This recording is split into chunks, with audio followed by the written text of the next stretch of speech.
Playoff football is supposed to be the stage where teams prove their worth. But what do you do when your team not only fails to show up, but gets completely outclassed? That's exactly what happened here in Buffalo, where the Broncos didn't just lose, they got dismantled. Let's break it down because this performance left a lot to unpack and even more to fix. What's up, buddies? Welcome back. If you are new here, make sure you hit the subscribe button. We cover all AFC West news here on this channel. This game against the Buffalo Bills was a tough one to watch. It was an embarrassing performance. Offense, defense, the whole thing. The team simply didn't show up. Let's just say it.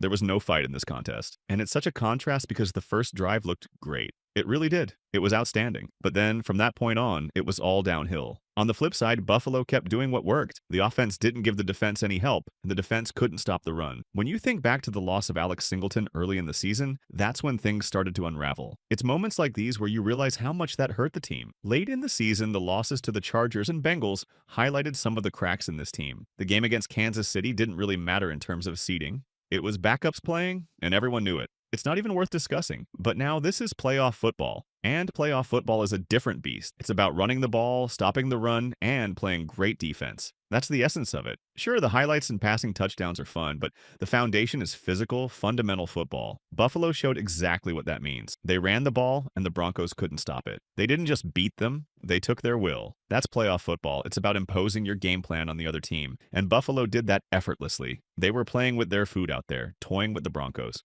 Andrew Mason wrote a great piece pointing out that when the Bills run more than they pass, Josh Allen is undefeated. 34-0 now. That stat tells you everything about this game. Sure, the team made it this far, so it's a success. That's a fair point, but the way they lost this game, it's embarrassing. The way this team lost with the opportunities they had is unacceptable. This group is better than what they showed. They didn't just lose, they got outclassed. Buffalo dominated without even needing balance in their offense. They just ran the ball down the Broncos' throats. And as much as people want to point fingers at Vance Joseph for the defensive issues, Sean Payton deserves just as much criticism. His offense went 3 and out way too often. And what about activating Tyler Beatty? If you're going to activate him, why not use him? He could have been tested against Kansas City's backups as a warm-up. Instead, they wasted a roster spot and gave him a minimal carries. What was the plan there? It didn't make sense. The game plan on both sides of the ball was lousy. It's the playoffs. You can't afford to show up with a weak strategy. Defensively, what was the plan? Let Buffalo score on every drive? That's not going to cut it. And offensively, the approach was predictable. Javonte Williams in 3 yards, over and over again. You can't play like that in January. Look, it's not about the talent on the field. Obviously, this team needs more of it to compete at the highest level. That's not breaking news. Just look at the teams like the Bills, Ravens, and Lions. Those are teams that have built up to a level where they can dominate games like this. Right now, this team isn't there. That's clear. This roster has a lot of gaps. Tight end, running back, wide receiver, defensive line. There's a lot to address. DJ Jones is likely gone, so the defensive line is an even bigger issue. And here's the truth. The Bills had the playmakers, and they delivered. This team? Not so much. People are already talking about the draft and free agency.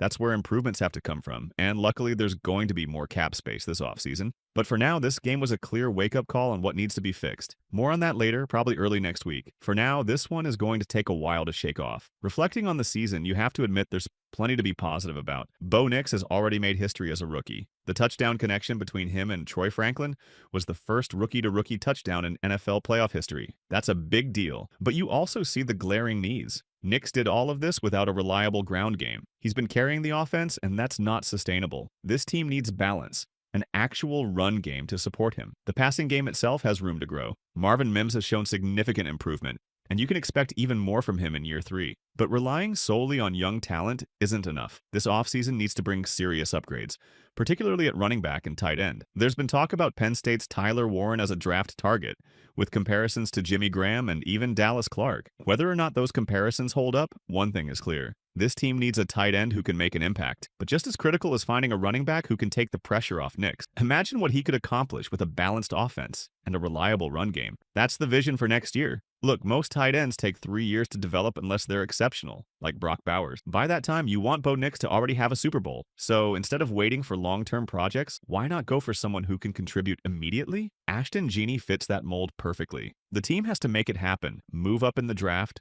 make the sacrifices, and get the player who can change the trajectory of the offense. If you're building for the future, you need players who can make an impact right now. That's the bottom line. This loss was a wake-up call, but it also highlighted the path forward. Playoff success starts with fixing the run game and that starts with making bold moves this offseason. The team doesn't need a full overhaul, but defensively, that's where the focus needs to be. You've got Malcolm Roach, who's solid at stuffing the run, and Alex Singleton, who's a chase and drag tackler. He's better than Justin Sternad, and having him back would help the run defense, but only to a certain degree. DJ Jones is likely gone, so the defensive line will need reinforcements, and the secondary needs depth behind guys like PJ Locke and Brandon Jones. There are plenty of questions there. Stylistically, the defense needs answers. It's not just about talent, but about how they approach games. Offensively, the team has a solid foundation with Bo Nix, and here's a positive. Players want to play with him. Even before free agency starts, there's already buzz about offensive players wanting to join forces with Nix. That's how you win.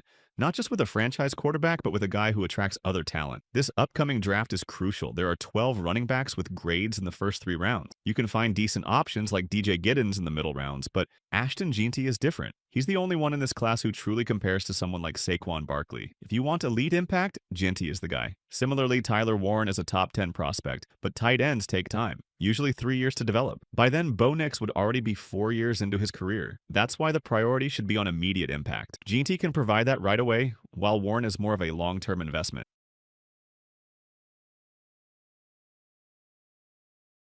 Now, when it comes to the draft, some fans believe running backs shouldn't be taken in the first round. But let's think about this. Ashton Jeanty isn't just any running back. He's the kind of talent who can transform an offense. Sure, there are other options like Omarion Hampton or Caleb Johnson in later rounds, but Jeanty is special. He's the only player in this class who compares to Saquon Barkley. If you're serious about fixing the ground game, he's the guy to target. This loss hurts, but there's experience gained here. It's embarrassing, sure, but that's how you grow. Getting blown out isn't unique to this team. It's happened to the Chargers, the Steelers, and others. What matters now is how this team uses that experience to get better. Bo Nix, as a rookie, has already shown incredible potential. Comparing him to someone like Josh Allen is fair, but remember that Allen had time to become the player he is now. Bo is still early in that process, but his trajectory looks just as promising. The key is to surround him with the right pieces, especially in the run game, to ensure he continues to develop into a well-rounded quarterback. There's work to be done, but the foundation is there. Let's be clear, Denver has a lot of needs. Running back?